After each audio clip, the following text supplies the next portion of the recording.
Hello everyone, it's Devesh and welcome back to our channel explain. So आज हम करवाने जा रहे हैं कॉर्पोरेट अकाउंटिंग का चैप्टर नंबर 10। चैप्टर नंबर 10 आज हम करवाने जा रहे हैं। तो जिन बच्चों के लिए सेमेस्टर सेकंड में अगर कोई बच्चा है या सेमेस्टर फोर्थ में अगर कोई बच्चा है तो भाई एसएलड्यू के रेगुलर एनसीईआरटी के जितने भी बच्चे हैं ना सेमेस्टर 2 और 4 के लिए कॉर्पोरेट अकाउंटिंग अगर आप लोगों के पास है बीकॉम ऑनर्स या प्रोग्राम में, तो ये सीरीज आप लोगों के लिए बहुत ज्यादा इंपॉर्टेंट होने वाली है। तो आज हम करेंगे इसका चैप्टर नंबर 10। चैप्टर नंबर 10 का नाम है इंटरनल रिकंसिडरेशन। यहाँ पे हम पढ़ेंगे इंटरनल रिकंस्ट्रक्शन। चैप्टर हमारा 10 है इंटरनल रिकंस्ट्रक्शन। ठीक है भाई, तो ये करते हैं वीडियो को स्टार्ट बिना टाइम वेस्ट करे। वीडियो स्टार्ट करने से पहले बता दूं कि कॉर्पोरेट अकाउंटिंग के नोट्स तैयार हो चुके हैं, नोट्स बन चुके हैं। किसी को अगर नोट्स बाय करने हैं, नोट्स परचेज करने हैं, तो नोट्स के लिए कॉन्टेक्ट नंबर भाई ये दे रखा है। आप इस नंबर पे व्हाट्सएप पे मैसेज करो कि हमको नोट्स परचेज करने हैं और आप इजीली मिनिमम अमाउंट देके नोट्स को परचेज कर सकते हो। कॉर्पोरेट अकाउंटिंग के नोट्स में आपको प्रीवियस क्वेश्चन देखने को मिलेंगे, मतलब कि important question, theoretical portion plus आपको न्यूमेरिकल पोर्शन। और भाई क्वेश्चन अच्छी खासी प्रैक्टिस के लिए बहुत क्वेश्चन दे रखे हैं, आप इजीली अपने हाथ साफ कर सकते हो। प्रैक्टिस अच्छी खासी हो जाएगी अगर आप नोट्स लेते हो। ठीक है, तो नोट्स के लिए कॉन्टेक्ट आप इस नंबर पे करके नोट्स आप बाय कर लेना। और अब हम स्टार्ट करते हैं चैप्टर नंबर 10 इंटरनल रिकंस्ट्रक्शन। तो सबसे पहले हम देखो, हमें यह समझना होगा रिकंस्ट्रक्शन क्या होता है।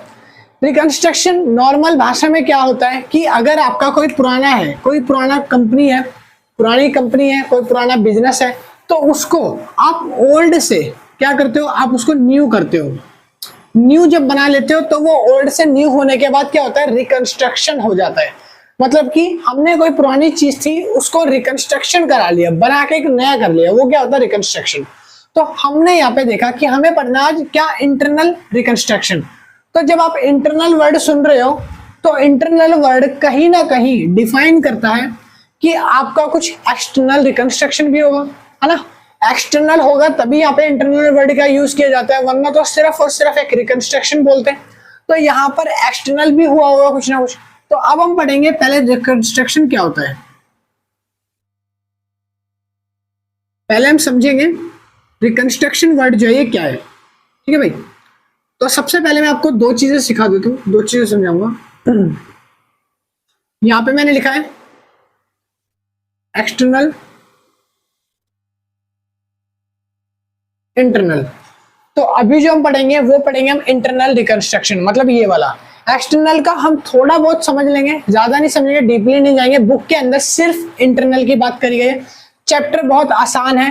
तो यहाँ पर जो मीनिंग है इंटरनल रिकंस्ट्रक्शन का, वो अकाउंटिंग एक्ट, मतलब कि कह सकते हो कंपनी एक्ट 2013 के अकॉर्डिंग है। सेक्शन नंबर 66 में कंपनी एक्ट में इंटरनल रिकंस्ट्रक्शन की बात कही गई है। पहले हम एक्सटर्नल समझते हैं, एक्सटर्नल क्या होता है, फिर हम इंटरनल पे आएंगे। ठीक है, देखो सपोज करो कि एबीसी एक प्राइवेट लिमिटेड कंपनी है। एबीसी एक प्राइवेट लिमिटेड कंपनी है, ठीक है। अब इस कंपनी के पास क्या करा इस कंपनी ने कि ना, कुछ ऐसी सिचुएशन आ गई कि इस कंपनी के पास देने के लिए लोगों को पैसे नहीं है, लोगों को देने के लिए पैसे वगैरह नहीं है। एग्जांपल दे रहा हूं, मान लो एबीसी एक कंपनी है, इसके पास लोगों को देने के लिए पैसे वगैरह नहीं है। ठीक है, तो यहाँ पे हो सकता है कि अगर मान लो एबीसी कंपनी का जो मालिक है वो चाहता है, अब वो कंपनी बंद करना चाहता है कि कंपनी हम क्लोज करने जा रहे हैं भाई।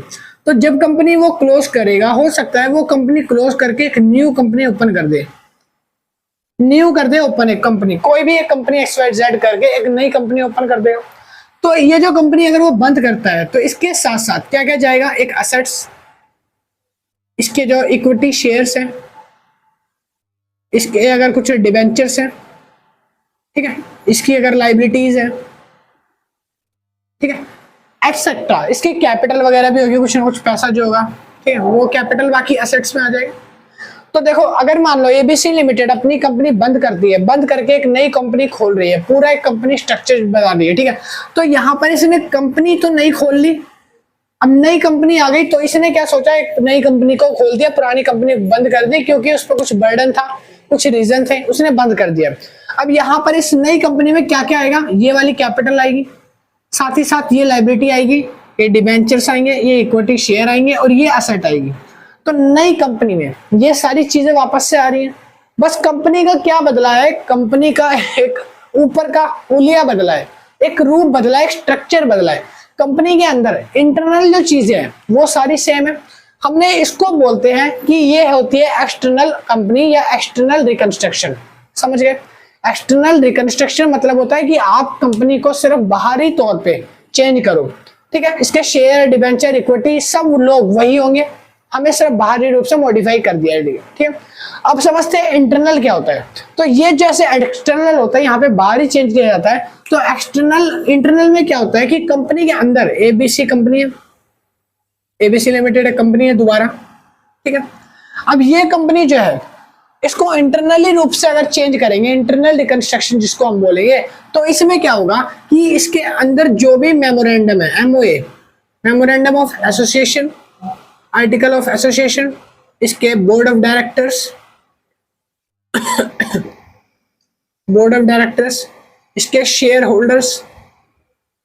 होल्डर्स या फिर बोल सकते हो इसकी एसेट्स, डिवेंचर्स, लाइबिलिटीज, कैपिटल। तो ऐसे बहुत सारी चीजें हैं। जब कंपनी चेंज करती है तो इन सब चीजों में जब चेंज आता है, इन सब चीजों को मॉडिफाई किया जाता है, तो उसको बोलते हैं इंटरनल कंपनी, या बोल सकते हो इंटरनल रिकंस्ट्रक्शन। जब हम कंपनी का सिर्फ ऊपर से रूप रंग चेंज करते हैं, सारी अंदर की चीजें सेम रहती है, तो वो होता है एक्सटर्नल। जब हम अंदर घुस के उसके article, board of director, assets, share holders वगैरह में छेड़छाड़ करते हैं, चेंजेस करते हैं, तब कंपनी को कहा जाता है कि इंटरनल रिकंस्ट्रक्शन हुई है कंपनी, ठीक है भाई, बात क्लियर।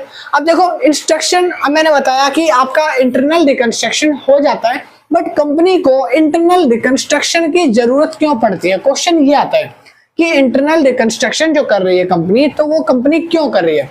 तो बेसिकली इंटरनल रिकंस्ट्रक्शन के ऊपर अभी हम इसकी बाद में बात करेंगे कि कुछ जनरल एंट्रीज भी होती है इसकी, ठीक है। मैं आपको जनरल एंट्रीज बताऊंगा, जिसमें आपको पॉसिबल सारी जनरल एंट्री सिखाऊंगा कि किस किस तरह से इसके ट्रीटमेंट होते हैं अकाउंटिंग के, ठीक है। और पहले हम ये समझेंगे कि इंटरनल रिकंस्ट्रक्शन क्यों किया जाता है, महत्व क्या है इसका। तो इसमें देखो काफी सारी चीजें हो सकती है। हो सकता है कि कंपनी ने किसी से बड़े तौर पर अमाउंट उठाया हो, पैसा उठाया हो, अब कंपनी उसको पे करने की हालत में नहीं है।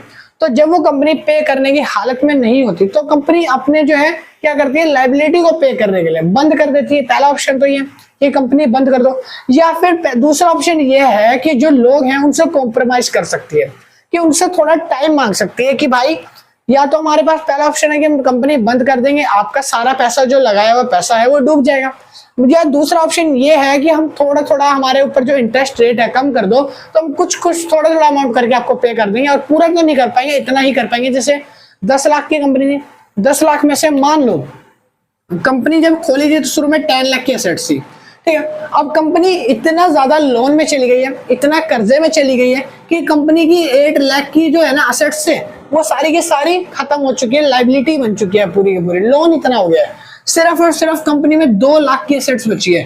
पूरी कंपनी को बेच भी दो ना तो 2 लाख रुपए रिकवर होंगे, उससे ज्यादा नहीं होंगे। तो इस केस में कंपनी दिवालिया हो जाती है, जिसको बोलते हैं ना दिवालिया होना। तभी वो करती है इंटरनल असेसमेंट, मतलब इंटरनल रिकंस्ट्रक्शन कंपनी को, ठीक है। अगर मैं इसका एक दूसरा एग्जांपल आपको देता हूँ, एग्जांपल ये है कि जो कंपनी है उसने 10,000 शेयर इशू करे, कंपनी ने एबीसी को 10,000 शेयर्स इशू करे, ठीक है। 50 रुपीज ईच शेयर, तो कितने रुपए के शेयर इशू कर दिए? 10,000 शेयर थे, 50 का एक था, तो यहां पे हो गए 5 लाख, 5 लाख के शेयर इशू करे किसको? एबीसी को। दूसरी कंपनी है XYZ को कंपनी ने 20,000 शेयर इशू करे, ठीक है। एक शेयर की कीमत थी 30 रुपए at the rate each, 30 rupees each share. Company ने इससे लिए 3 to 6, 6 लाख रुपए। कंपनी ने कितने लिए? इससे 6 लाख रुपए, ठीक है। एक और कंपनी है ML कंपनी है, इसको दिए 40,000, ठीक है। और इससे लिए थे कंपनी ने 40 रुपए पर शेयर। जब इशू करे थे तो 40 रुपए पर शेयर के हिसाब से कंपनी ने इससे पैसे लिए थे, तो 4 चौक 16, तो कितना हो जाएगा? 16, ठीक है। 4 4 जा 16 और 4 5, 1 2 3 4 5, ठीक है भाई। कंपनी ने 40,000 शेयर इशू किए 40 के हिसाब से, और ये हो गए हमारे 16 लाख। अब देखो टोटल कितना है, 16 लाख और 6 लाख, ये कितना हो गया? 16 और 6 हो गया 22, 22 लाख और 5 लाख, ये हो गया 27 लाख। कंपनी ने टोटल 27 लाख रुपए के शेयर इशू करे हैं, ठीक है। ये मैं बात कर रहा हूँ इंटरनल की। इंटरनल कंपनी में एक कंपनी थी एबीसी, उसने 10,000 के हिसाब से शेयर इशू करे। अब यहाँ पर ना अगर मान लो कंपनी डूबने वाली होती है, कंपनी दिवालिया होती है, तब उस समय क्या करेगी? देखो यहाँ पे जो शेयर्स की नॉमिनेशन वैल्यू है, तो ये जो वैल्यू है नॉमिनेशन वैल्यू है, जो नॉमिनेशन वैल्यू है वो कितनी है? 50, 30, 40, सबकी वैल्यू अलग अलग, किसी के 50 है, किसी के 30 है, किसी के 40 है, ठीक है, सबकी अलग अलग वैल्यू। तो कंपनी ने क्या करा? कंपनी ने बोला कि अभी जो आपके 50 रुपीज शेयर है ना, अब हमारे जो है ना कंपनी वो पूरी डूब रही है, तो हम इतने रुपए से पैसे आपके चुका नहीं पाएंगे। तो इसलिए क्या करा कंपनी का? पहला रूल ये है ऑल्टरेशन ऑफ नॉमिनल वैल्यू। जब भी आप इंटरनल रिकंस्ट्रक्शन करते हो तो दो तरीके होते हैं। पहला कि आपके शेयर्स की नॉमिनल वैल्यू का अल्टरेशन करना, नॉमिनल वैल्यू चेंज करना। कंपनी ने कहा हम 50 है ना, तो हम ऐसे पैसे नहीं दे पाएंगे आपको, हम दे देंगे कितने? 5 into 10 करके, 5 into 10 करके आपको पैसे देंगे। कितने मैंने बताया? 5 into 10 करके पैसे देंगे। तो यहाँ पर जो वैल्यू, जो शेयर जो थे हमारे कितने थे अभी जो शेयर्स 10,000 थे ना, तो यहाँ पर इसकी वैल्यू छोटी कर दी हमने, इस फेस वैल्यू रख ली 10 के हिसाब से। कितने के हिसाब से? 10 के हिसाब से। अगले में जो 30 है, 30 है, तो 30 को बोल दिया कि हम देंगे 3 into 10 के हिसाब से। अगला जो 40 है इसको बोल दिया 4 into 10 के हिसाब से। अब मेरी बात ध्यान से सुनो, अभी जो शेयर थे वो कितने थे? 10,000। अभी इसमें 5 into 10 के हिसाब से करा, तो अब जो शेयर हो गए इनके पास वो कितने हो गए? वो हो गए 50,000। 10,000 वालों के पास जो शेयर थे वो हो गए 50,000। 50,000 शेयर है, एक शेयर की कीमत हो गई 10 रुपए। अब क्या हुआ? 5 के हिसाब से इसको मल्टीप्लाई कर दिया। जो एबीसी कंपनी थी, इसको जो 10,000 के शेयर दिए थे 50 के हिसाब से, उसने ना बस वैल्यू को तोड़ दिया, वैल्यू की कीमत डाउन कर दी शेयर्स की। तो उसने 50,000 शेयर्स कर दिए इसके 5 के हिसाब से, और 10,000 के हिसाब से मल्टीप्लाई करोगे, अमाउंट जो है उसमें कोई चेंज नहीं आएगा। अमाउंट हमेशा 5 लाख ही रहेगा जो पहले था। तो 5 लाख पहले था, 5 लाख अभी भी है, ठीक है। नेक्स्ट पे आ जाओ दूसरा। कंपनी ने 20,000 शेयर इशू करे थे, इसने बोला हम पैसे नहीं दे पाएंगे, 3 के हिसाब से बोले थे, 30 के हिसाब से, तो 30 के हिसाब से नहीं चुका पाएंगे, हम 3 into 10 के फॉर्म में नोमिनेशन करेंगे, अल्टरेशन कर रहे हैं। तो इन्होंने क्या करा कि अब यहाँ पे हो गया कितना शेयर हो गए? 3 to the 6, इसको दे दिए 60,000 शेयर कर दिए इसके। पहले 20,000 थे, अब 60,000 कर दिया अल्टरेशन में। और एक शेयर की कीमत पहले 30 रुपए थी, अब कर दी 10। शेयर की कीमत क्या हो गई? डाउन हो गई। 10 के हिसाब से 60,000 करोगे तो आपके आ गए 6 लाख, 6 लाख रुपए आ गए सेम। तीसरे में क्या करा? 40 था तो 4 into में 10 करा था, तो 4 चौक 16। कंपनी ने 40,000 की जगह 1,60,000 शेयर इशू कर दिए, और हर एक शेयर की जो फेस वैल्यू है 10। तो यहाँ पर हो क्या रहा है? यहाँ पर सबकी फेस वैल्यू जो है वो सबकी फेस वैल्यू क्या है? सेम है, 10 रुपए के हिसाब से मैंने कर दी। पहले फेस वैल्यू क्या थी? 50, 40, 30, बट अब 10, 10, 10 हो गई है, ठीक है। शेयर्स की कीमत जो है वो शेयर्स बढ़ गए, वैल्यू वही है, और जो टोटल अमाउंट है वो अभी कितना आ रहा है? तीनों को कैलकुलेट करने में 27 लाख, 27 लाख ही आ रहा है। पहला अल्टरेशन का रूल क्या आता है कि कंपनी की नॉमिनेशन वैल्यू में अल्टरेशन हो, शेयर्स वैल्यू में अल्टरेशन हो, बट उसका टोटल अमाउंट वो चेंज ना हो। ये इंटरनल रिकंस्ट्रक्शन का पहला रूल है। दूसरा रूल कि कंपनी अपने कैपिटल को रिड्यूस करके, कैपिटल रिडक्शन करके आप अपना वहां से लॉस को क्या कर सकते हो? कन्वर्ट कर सकते हो, कन्वर्जन कर सकते हो। तो जो दूसरा वाला है वो तो आगे बहुत काम आने वाला है। हम सिर्फ अभी पहला बात कर रहे हैं, पहले की डिस्कशन कर रहे हैं जिसमें अल्टरेशन हो। ये जो पूरा है ये अल्टरेशन का है।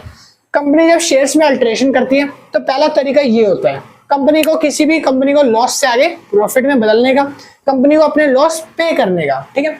तो हमारा इंटरनल का पहला तरीका हो गया। अब पहले तो हम ये बात करते हैं कि इंटरनल की जरूरत पड़ती क्यों है, मतलब इंटरनल रिकंस्ट्रक्शन क्यों होता है। तो यहाँ पे मैंने कुछ नोट्स बनाए हैं, पॉइंट बनाए हैं आपके लिए, ताकि आप देखो। यहाँ पे पहली चीज तो है when there is an overvaluation of assets and undervaluation of liability। जब आपकी assets ओवर वैल्यूएशन हो जाए, आपकी assets जो है वो लाइबिलिटी से ज्यादा हो जाए, अंडर वैल्यूएशन ऑफ लाइबिलिटी, आपकी जो लाइबिलिटी है वो क्या है? वो आपकी अंडर वैल्यूएशन, आपने जो अनुमान मान के चला है उससे कम है, और आपकी जो असेट्स है वो ओवर वैल्यूएशन है। मतलब कि एक कंपनी में अगर आप देख रहे हो, आपकी कंपनी में असेट आपको लगता है कि वो 10 लाख की असेट्स है, नहीं, बट कंपनी में सिर्फ 2 लाख रुपए की असेट है। तो यहाँ पे आप ओवर वैल्यूएशन करके चल रहे हो, असेट को ज्यादा मान के चल रहे हो। लाइबिलिटी आपकी 8 लाख की है, लाइबिलिटीज आपकी 8 लाख की है, बट आप मान के चल रहे हो हमारी लाइबिलिटी सिर्फ 2 लाख की है, ठीक है, 2 लाख की लाइबिलिटी है। तो ये क्या कर रहे हो, अंडर वैल्यूएशन करके चल रहे हो। जब कंपनी ऐसा ओवर वैल्यूएशन और अंडर वैल्यूएशन करके चलती है तो कंपनी को आगे लॉस फेस करना पड़ जाता है, ठीक है। तब जरूरत पड़ती है हमारी इंटरनल रिकंस्ट्रक्शन की, हमें पैसा चुकाने के लिए पैसा जनरेट करने की जरूरत पड़ती है। नेक्स्ट पॉइंट आता है when company suffering from continuous losses, जब कंपनी कंटिन्यूअस लॉसेस फेस कर रही है, हमेशा कंपनी को क्या हो रहा है, सिर्फ लॉस हो रहा है, लॉस पे लॉस, लॉस पे लॉस, लॉस पे लॉस, तो कंपनी कहाँ जा रही है, डिक्लाइन में जा रही है, कंपनी की कैपिटल बिल्कुल घट रही है, माइनस में जा रही है, and becoming difficulties for it solve the financial crisis. कह रहा है यहाँ पर फाइनेंशियल क्राइसिस होंगे, पैसे जब नहीं निकलेंगे ना कंपनी से तो फाइनेंशियल क्राइसिस होंगे। क्राइसिस कैसे, आपके पास जो क्रेडिटर है, जो बिल्स पेबल है, वो सब आपके गले पकड़ेंगे। क्यों, क्योंकि आपका पैसा जो उनका लगा हुआ है कंपनी में, तो वो पैसा अपना मांगेंगे, शेयर होल्डर्स अपना पैसा मांगेंगे, डिवेंचर होल्डर अपना पैसा मांगेंगे, कंपनी की गुडविल जो है वो डूब जाएगी और कैपिटल तो खत्म ही हो जाएगी। तो कंटिन्यूस अगर लॉसेस फेस कर रही है कंपनी, तब इसी रिस्पॉन्सिबिलिटी के लिए हमें इंटरनल रिकंस्ट्रक्शन की जरूरत पड़ती है, ठीक है। तो हमारा पॉइंट नंबर जो थर्ड है वो ये है व्हेन ह्यूज एक्यूमुलेटेड लॉसेस, जब हमारे लॉसेस ज्यादा हो जाएंगे and it's required to written off, और जब हमें जरूरत होगी उसको रिटर्न ऑफ करने की, these losses to deficit a fair view, तो वो लॉसेस हमारा एक फेयर व्यू शो करेंगे कि हमारी लायबिलिटी कितनी है of the sale of affairs of a company, जितनी भी कंपनी है उसकी जो भी अफेयर्स थी, जितनी भी एसेट्स है, वो सेल करने के बाद जो बचेगा एक्चुअल में वो हमारा फेयर व्यू होगा, ठीक है। आगे लिखा है when there is a complex capital structure, ये एक कॉम्प्लेक्स कैपिटल स्ट्रक्चर होता है एक कंपनी का, and it required to make it simple, और इसको हमेशा सिंपल ही बनाए रखना चाहिए, क्योंकि ये सिंपल एक्सटर्नल है जिसमें हम सीखते हैं कि इंटरनल रिकंस्ट्रक्शन एक कंपनी जब होती है तो उसमें क्या क्या चीज़ें लॉसेस में जाती हैं। तो मोस्टली जो सबसे ज़्यादा इम्पैक्ट पड़ता है वो होती है एक कंपनी की कैपिटल। अगर आपको लॉस वगैरह भरना है, लॉस की भरपाई करनी है या कुछ भी करना है, तो आप उसका पैसा कहाँ से निकालते हो, आप अपनी कैपिटल से निकालोगे या रिजर्व होगा, रिजर्व भी कैपिटल से ही बनता है, ठीक है।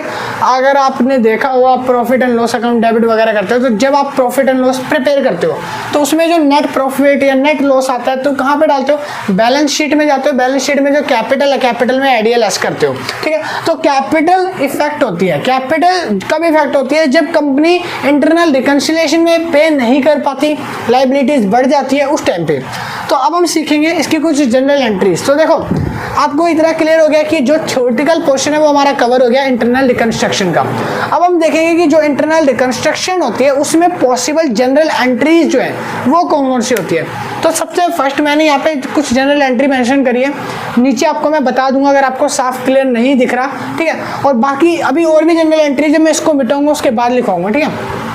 तो यहाँ पे मैंने लिखा है general entry when face value of share is changed, जब शेयर्स की फेस वैल्यू चेंज हो जाती है उसमें अल्ट्रेशन होता है। देखो यहाँ पे मैंने एग्जांपल दिया था, मैंने बताया था कि जो एबीसी लिमिटेड है इसके पास 10,000 शेयर्स थे, एक शेयर की वैल्यू 50 रुपये थी, बट बाद में कंपनी जब क्राइसिस हुआ उसमें क्या करा, कंपनी ने एक 10,000 वाली को 50,000 शेयर दे दिए और वैल्यू हो गई 10 रुपये एक शेयर की हो गई थी। बट यहाँ पर वैल्यू शेयर की चेंज हो या प्राइस चेंज हो उससे डिफेक्ट नहीं होता। यहाँ पर देखो, यहाँ पर जो है 5 लाख रुपए आपका जो नेट पैसा आना है या जाना है ये 5 लाख ही होना चाहिए, बस इससे फर्क पड़ता है, ठीक है। तो यहाँ पे जब वैन फेस वैल्यू शेयर की जब फेस वैल्यू चेंज होगी उस टाइम पे आप क्या करोगे, आपके जो पुराने शेयर्स हैं, ओल्ड शेयर है, वो सारे के सारे डिवेंचर्स वो सारे के सारे क्या हो जाएंगे, डेबिट हो जाएंगे, ठीक है, क्योंकि उनकी वैल्यू कम हो जाएगी तो डेबिट। तो share capital account debit old, old मैंने क्यों लिखा है, जो आपके ओल्ड कैपिटल है, ओल्ड वैल्यू है, आप उसके अकॉर्डिंग उसको डेबिट करोगे। टू में शेयर कैपिटल अकाउंट न्यू, जो भी नए शेयर्स आपने इशू करे हैं, 6 रुपये का कर दिया है नया वाला शेयर, वैल्यू पहले 10 थी अब 6 हो गई, कम हो गई, तो जो भी वैल्यू कम होगी तब उसको हम क्रेडिट में डालेंगे, जो नए वाले शेयर्स होंगे उनको। तो शेयर कैपिटल अकाउंट क्रेडिट, और यहाँ पे क्या आ जाएगा ₹6, जो भी आपका नया प्राइस होगा। 2 में रिकंस्ट्रक्शन अकाउंट, देखो जब आपने रिकंस्ट्रक्शन करा है, जब आपने मॉडिफाई किया है, जब आपने कंपनी का इंटरनल रिकंस्ट्रक्शन करा है, वैल्यू चेंज करी है, तो आप रिकंस्ट्रक्शन अकाउंट क्रिएट करोगे, उसमें डालोगे ₹4 बैलेंस फिगर करने के लिए। अगर आपने कोई रिकंस्ट्रक्शन नहीं करा, आपने मॉडिफाई तो किया है, हो सकता है आपने इसको मॉडिफाई कर दिया हो, ये वैल्यू सेम हो, ठीक है। तो जब आप अपनी जो है क्या बोलते हैं रिकंस्ट्रक्शन की वैल्यू चेंज नहीं करते, आप मॉडिफाई करते टाइम पे सेम वैल्यू रखते हो, कोई चेंजेस नहीं करते, तब आपके शेयर कैपिटल और शेयर कैपिटल अकाउंट जो नया और ओल्ड है वही बनेगा, और यहाँ पे रिकंस्ट्रक्शन अकाउंट जो है वो नहीं बनेगा। तो ये लास्ट अकाउंट बनाने की जरूरत नहीं पड़ेगी जब आप अल्टरेशन नहीं करोगे शेयर वैल्यू में। पॉइंट नंबर सेकंड है वैन डिबेंचर्स इज कन्वर्जन। अब जब आप डिबेंचर्स को कन्वर्जन करोगे, डिबेंचर्स आपके जब कन्वर्जन होते हैं तो उस टाइम पे जो जनरल एंट्री होगी तो आप लिखोगे percentage debenture account debit, percentage debentures account debit old वाले से। उसके आप लिखोगे 2 में percentage debentures new, percentage debentures new, या फिर आप इसकी जगह लिखोगे शेयर कैपिटल अकाउंट। जैसे आप डिबेंचर्स इशू करते हो तो एंट्री नहीं करते, परसेंटेज डिबेंचर अकाउंट डेबिट 2 में शेयर कैपिटल, आप वही एंट्री करोगे, परसेंटेज डिबेंचर अकाउंट डेबिट 2 में शेयर कैपिटल, या 2 में डिबेंचर्स होल्डर, या 2 में डिबेंचर अकाउंट, ठीक है। उसमें आप अमाउंट डाल दोगे। अगर आपने रिकंस्ट्रक्शन करा है, कोई आपको बैलेंसिंग फिगर निकालनी है, तब आप उसको रिकंस्ट्रक्शन के अमाउंट को, अगर मान लो आपका लॉस है, लॉस आप होगा तो डेबिट में डालेगा, reconstruction account balancing figure debit में आएगा। अगर कोई प्रॉफिट हो रहा है, फायदा हो रहा है, तो आपका ये अकाउंट यहाँ से हटके नीचे आ जाएगा, 2 reconstruction account balance figure credit side में आ जाएगा, ठीक है। दोनों नहीं आएंगे, मैं दोबारा बता रहा हूँ। रिकंस्ट्रक्शन अकाउंट यहाँ पे जो 4 में एंट्री दिखा रहा हूँ ना, ये जब दिखा रहा हूँ लॉस या प्रॉफिट के अकॉर्डिंग, लॉस है तो आपको नीचे, प्रॉफिट है और, बट आपको दोनों नहीं डालनी है, आपको सिर्फ एक एंट्री डलेगी दोनों में से, एक तो डिबेंचर की डालनी है, दोनों जो डलेगी रिकंस्ट्रक्शन में एक ही साइड आएगा, या तो डेबिट में या तो क्रेडिट में, ठीक है। तो ये थी 2 जनरल एंट्री, और ये सारे इसके नोट से ये आप उतार लो, फिर कुछ जनरल एंट्रीज जो है वो रहती है वो मैं लिखवाता हूँ इसके बाद, ठीक है। पहले आप इसको रीड कर लो, इसको उतार।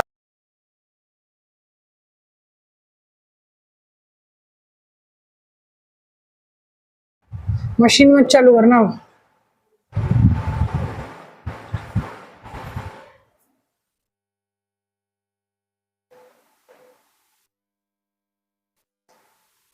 तो आगे जो हमारी तीसरी एंट्री आती है, तो अभी हमने 2 एंट्री डिस्कस कर ली कि इंटरनल रिकंस्ट्रक्शन में आपको 2 एंट्री का कैसे यूज करना है। तो अब मैं आपको बाकी जो एंट्री है वो आपको समझाने वाला हूँ। तो सबसे पहले हमने देखा एंट्री नंबर 3, जिसमें मैंने लिखा है व्हेन डिबेंचर इज पेड। जब आपके डिबेंचर जो है वो पेड हो जाएंगे, डिबेंचर्स आप पे करोगे, तो उस टाइम पे कौन सी जनरल एंट्री आप यूज करोगे। तो इससे पहले जब मैंने आपको एक डिबेंचर्स की एंट्री बताई थी, जो मैंने सबसे नीचे लिखी थी, सेम वही एंट्री दोबारा आपको यहाँ पे करनी है।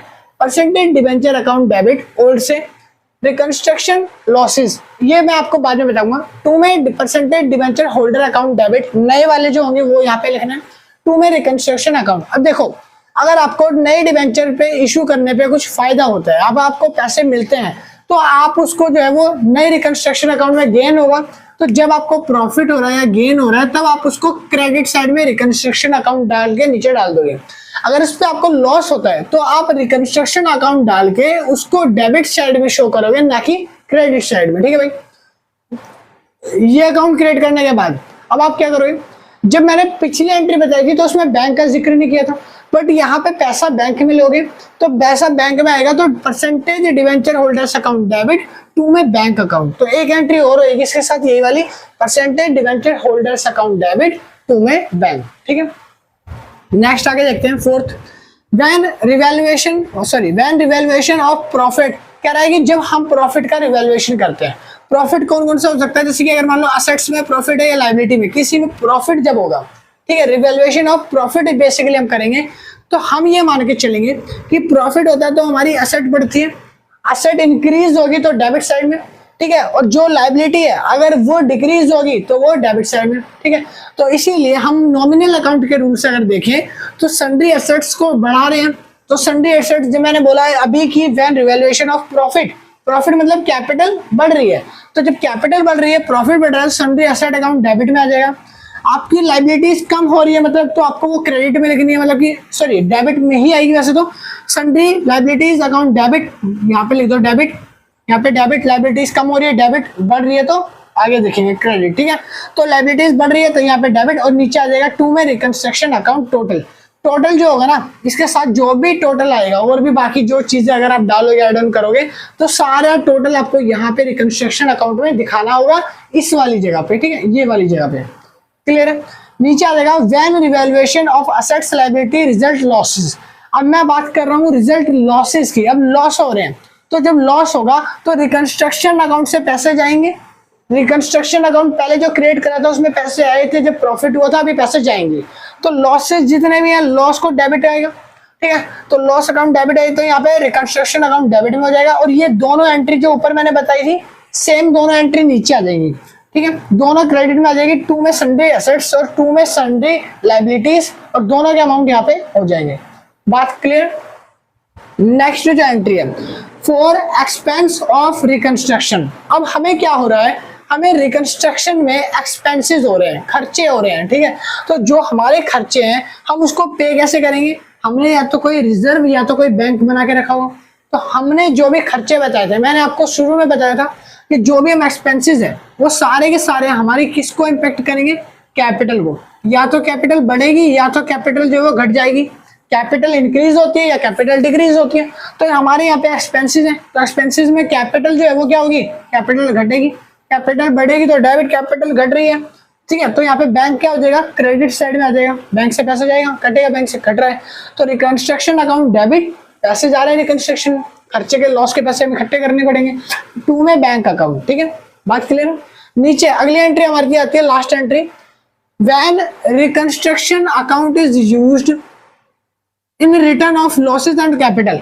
कह रहे जितने भी हमारे रिटर्न ऑफ हो रहे हैं, जितने भी खर्चे हो रहे हैं, कैपिटल से जितना पैसा निकल रहा है वो सारे खर्चे रिकॉर्ड कैसे करोगे। तो सिंपल है, हमने अभी एक्सपेंस को रिकॉर्ड किया था तो हमने क्या करा था, एक्सपेंस अकाउंट डेबिट, 2 में बैंक, बैंक से सारे एक्सपेंस चले गए। मगर यहाँ पे अब एक्सपेंसेस के स्पेसिफिक टाइप बता दिए। अब ये एंट्री की जरूरत इसलिए पड़ी कि हो सकता है जब हमने ये एंट्री करी हो तो कुछ ऐसे लॉसेज हो या कुछ ऐसे एक्सपेंसेस हो जिनके लिए सेपरेट एक एंट्री करनी पड़े, हम इनके साथ उनको ऐड ऑन करके नहीं दिखा सकते। तो इसीलिए अब वो जो खर्चे जिनको ऐड ऑन करके नहीं दिखा सकते वो मैंने यहाँ पे मेंशन करे हैं।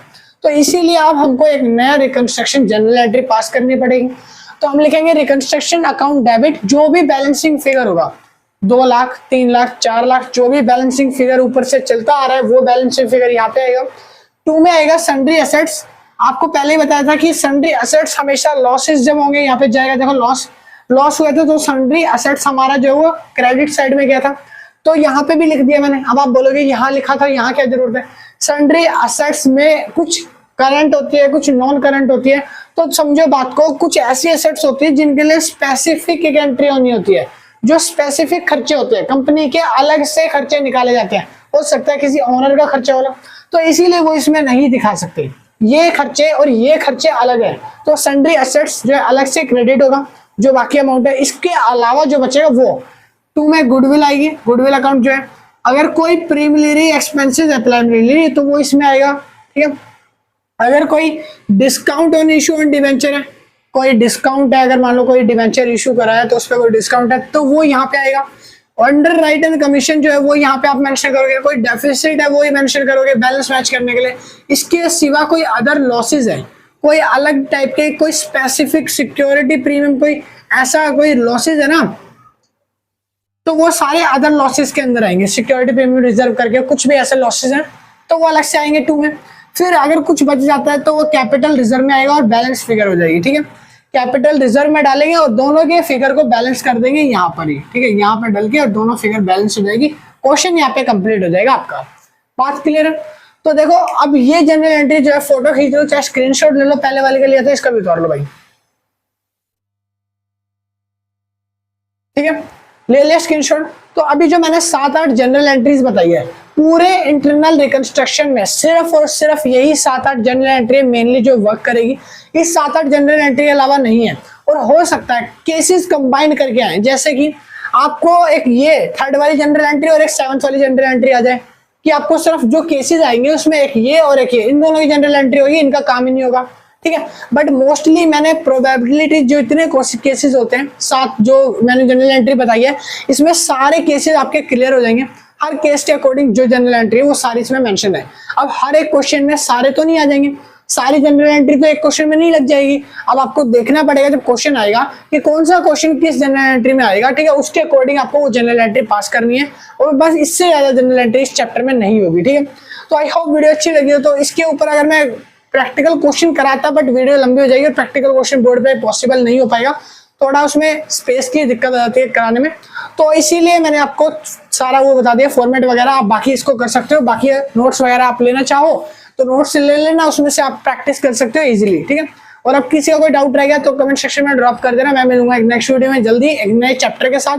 अभी के लिए इतना ही, थैंक यू, कीप वॉचिंग, और अब आप इसको उतार लो और वीडियो को शेयर ज्यादा से ज्यादा करना ताकि ग्रुप्स वगैरह में, ताकि बाकी जो स्टूडेंट्स है उनकी भी हेल्प हो सके। सेमेस्टर 2 और सेमेस्टर 4 के लिए जो सीरीज बनाई जा रही है, तो भाई आई होप आप लोगों को पसंद आ रही होगी। अभी के लिए इतनी, मैं मिलता हूं नेक्स्ट वीडियो में। Thank you, keep watching and bye bye.